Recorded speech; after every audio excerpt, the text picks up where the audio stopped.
The Fat Controller's Railway has a new look. From end to end, they're clearing old ballast from the track and packing the sleepers with fresh stones. These weeds don't grow in it, they say. And even Jake stopped grumbling about dirty sidings.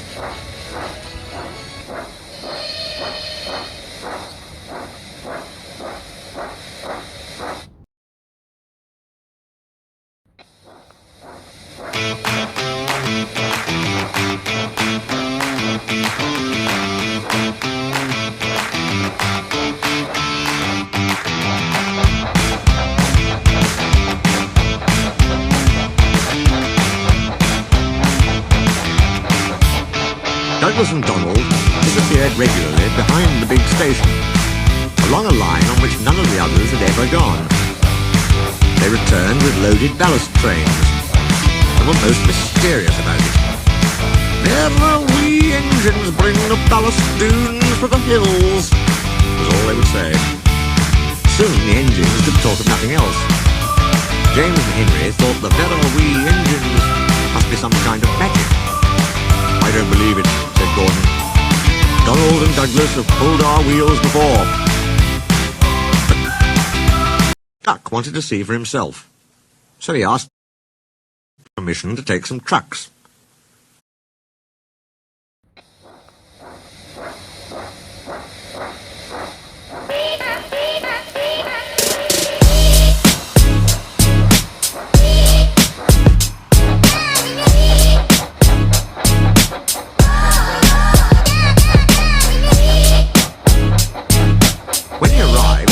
He was told to push them under the chute.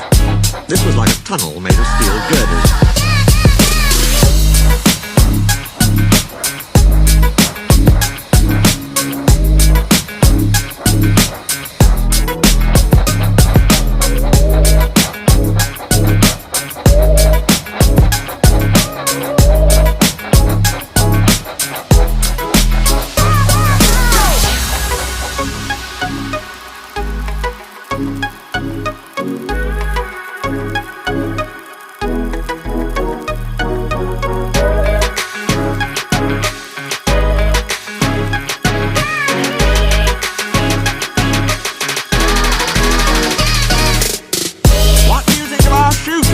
said a voice.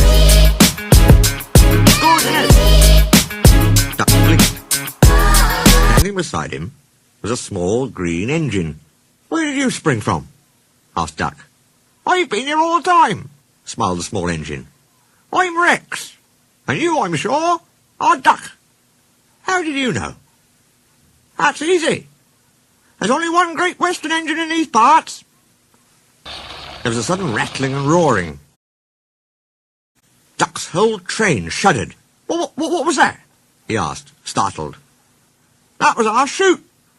The bottoms of these wagons slide out, and the stones fall through the chute into your trucks.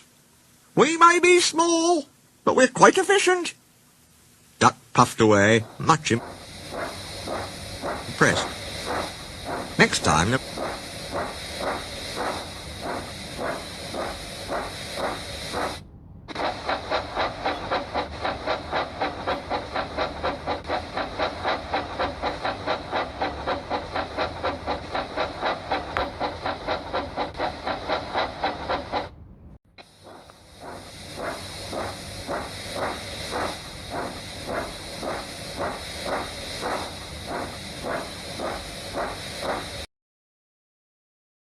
were three small engines.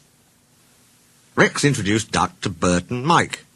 As you can see, he went on, the small controllers given us different coats. Silly nonsense, grumbled Mike. I like being blue, protested Bert.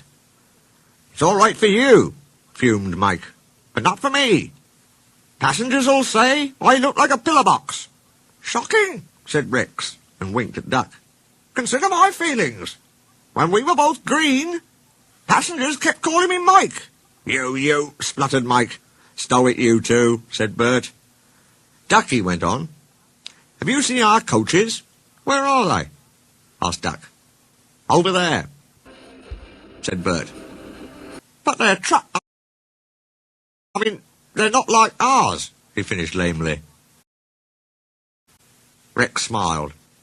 I agree. They are like trucks. But they behave surprisingly well, says you, put in Mike rudely. They're all right, said Bert, if you treat 'em right. Besides, passengers like 'em. They won't use cupboards on a fine day. It's this scenery, you know, trees, mountains and such. Can't understand it myself. But then passengers are queer. You're right there, said Mike. Give me goods trains every time. Do you, like trucks? Duck was surprised. Not all of them, smiled Mike. But our big ballast hoppers are different. They run on bogies as sweetly as any coach. We take 'em to the old mines, fill 'em up, and run 'em down here to the chute. The men pull some levers and the whole lot's unloaded before you can say small controller. No trouble at all. How about hot axle boxes? Put in Rex. We soon cured that nonsense. You mean the small controller did? Same thing, grinned Mike. Duck chuckled delightedly. Rex and Mike loved teasing each other. I can't understand, said Duck, why I've never heard about you before. The small engines all answered at once.